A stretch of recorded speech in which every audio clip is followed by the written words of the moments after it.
राम जी ने विश्वामित्र की यज्ञ को सफल करा दिया।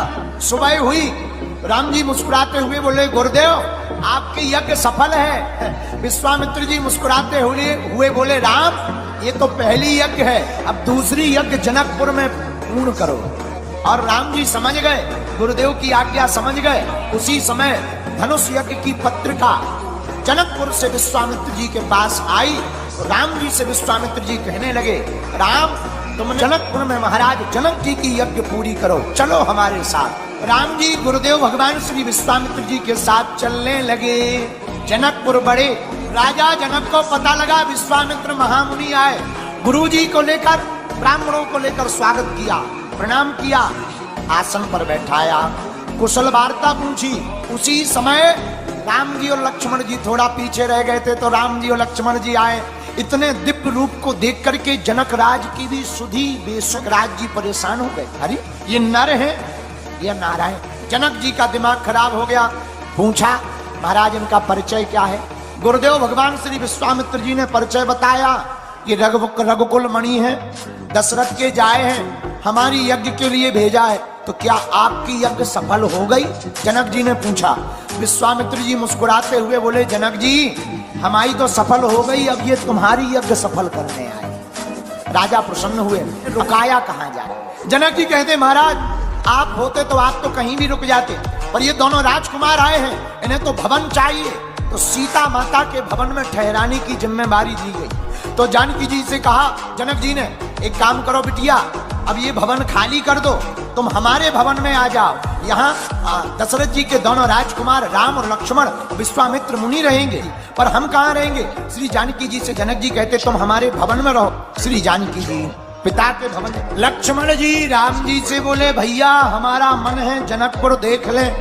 राम जी गुरु जी से बोले, गुरु जी लक्ष्मण जी की इच्छा है कि हम नगर देख लें, तो एक आज्ञा दो, हम लक्ष्मण जी को नगर दिखाया है। तो मुस्कुराते हुए गुरु जी बोले, एक बात बताओ, नगर लक्ष्मण जी को देखना है तो तुम्हें जाने की क्या जरूरत है? राम जी बोले, हम इन्हें जल्दी ले आएंगे, बाल बच्चे हैं, कहीं गुम जाए, देर लग जाए। तो गुरु जी बोले, क्या तुम पहले आ चुके? राम जी दिखाओगे कि यहाँ के पहरेदार?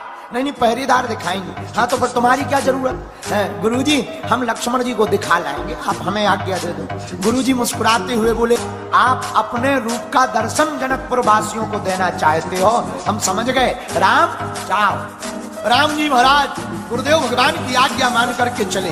राम जी जनकपुर की गलियों में घूमे लक्ष्मण जी के साथ। जिनको भी पता लगा सब दर्शन करने के लिए दौड़ पड़े, लेकिन राम जी सीधे। अच्छा राम जी तो सीधे हैं, लक्ष्मण जी थोड़ा टेढ़े। राम जी इतने सीधे कि चल रहे तो सिर नीचे। अच्छा जब सिर नीचे करें तो ऊपर खड़े हुए लोगों को क्या दर्शन होंगे? तो ऊपर से खड़ी खड़ी सखियां सोचने लगी कि सब तो देख रहे हैं, हमें नहीं दिखाई पड़ रहा, क्या करें? एक सखी बोली, तुम इनका परिचय जानती हो? हाँ हम जानते। एक काम करो, इनका नाम लो, ये अपने आप देखें। एक सखी बोली, अरे सखियो ये जो आगे आगे चले जाओ, दूसरे वाले का नाम है लक्ष्मण। राम जी ने नहीं देखा। लक्ष्मण जी धीरे से बोले, महाराज कुछ दर्शन वाले ऊपर खड़े। राम जी बोले, नीचे देखो। सखियां बोली, नहीं देख रहे। तब तक दूसरी सखी बोली, एक काम करो, इनके बाप का नाम। अरे सखियो ये जो दोनों जा रहे ना, पता है इनके पिताजी कौन है? कौन है? चक्रवर्ती सम्राट दशरथ जी, उनके बेटा है।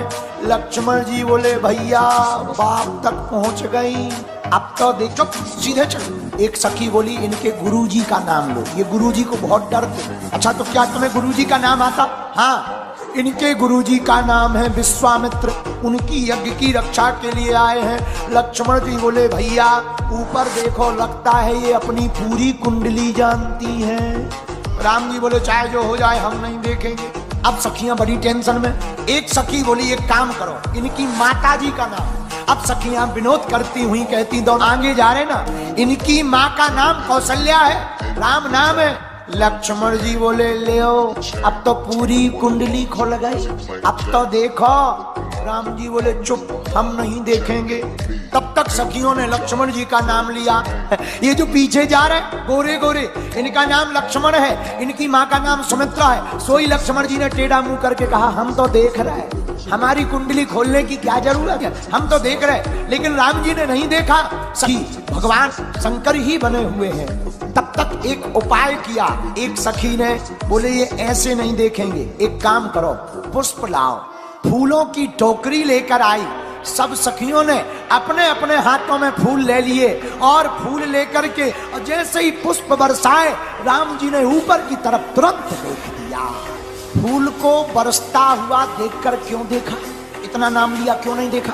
फूल का एक पर्यायवाची नाम है सुमन, पर कोई बरसा देता है तब भगवान की दृष्टि उस जीव पर पड़ जाती है। समय धीरे धीरे नित्य नियम हुआ। उसी समय गुरुजी ने राम जी से कहा जाओ पुष्प ले आओ। पुष्प लेने के लिए राम जी वाटिका में आए। बाग में जैसे ही गए पुष्प तोड़ने लगे। श्री सियाजू जानकी जी उसी बाग में गौरी पूजन के लिए आई थी सखियों के साथ। एक सखी सीता जी को छोड़ करके बाग देखने के लिए आई। देखा तो सुध-बुध खो बैठी, दौड़ी दौड़ी सियाजू के पास आई। क्या हुआ, इतनी हाँफ क्यों रही हो? श्री जानकी जी ने पूछा तो सखी कहती है आपको पता है जो कल नगर में आए हुए थे, जिन्होंने पूरे नगर को मोहित कर लिया, वही दोनों भाई आज बगिया में आए हुए हैं। सियाजू कहती हमें देखना है। अच्छा चलो। राम जी ने कंकड़ नूपुर की धुनी सुनी, समझ गए श्री सियाजू आई हैं। वृक्ष की ओ किशोरी जू खड़ी हो गई, इस तरफ राम जी खड़े हो गए।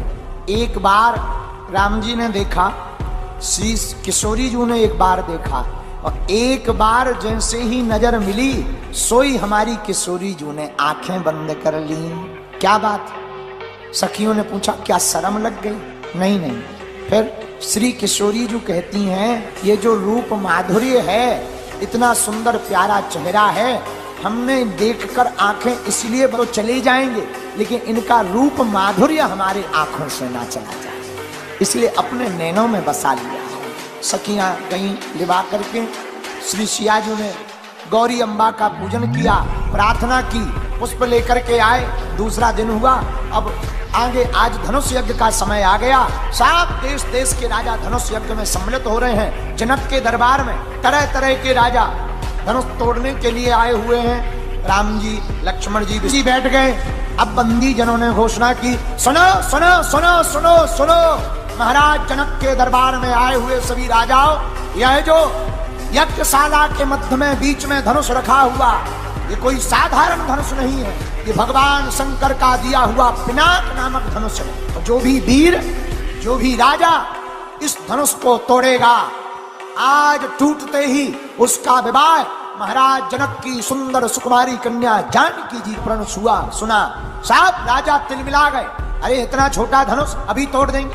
बहुतों ने उठाया, अरे टूटना तो दूर की बात, उठा नहीं पाए, दिल भर हिला नहीं पाए। राजा परेशान हो गए। अब जनक जी परेशान, धनुष उठ नहीं रहा, प्रतिज्ञा पूरी कैसे होगी, बेटी का विवाह किससे होगा। अब जनक जी की नजर बार बार राम जी पर जावे, पर राम जी खड़े ही नहीं हो रहे। अब राम जी खड़े कैसे होंगे? तो जनक जी हैं ज्ञानी, उन्होंने सोचा राम जी तो हैं पताका, पता झंडा कब फहराता है? जब डंडा हो। जब तक डंडा खड़ा नहीं होता झंडा फहराता नहीं है। तो अगर राम जी झंडा है तो लक्ष्मण जी डंडा है। जनक जी ने विचार किया झंडा तभी उठेगा जब डंडा उठेगा, पर डंडा कैसे उठे? तो अब जनक जी ने थोड़ी उल्टी बातें शुरू की। हे देश देश के राजाओं, हमने देख लिया, हमने जो प्रण किया, देश देश के राजा हजारों की तादाद में आए हुए हैं, लेकिन आज हमने देख लिया।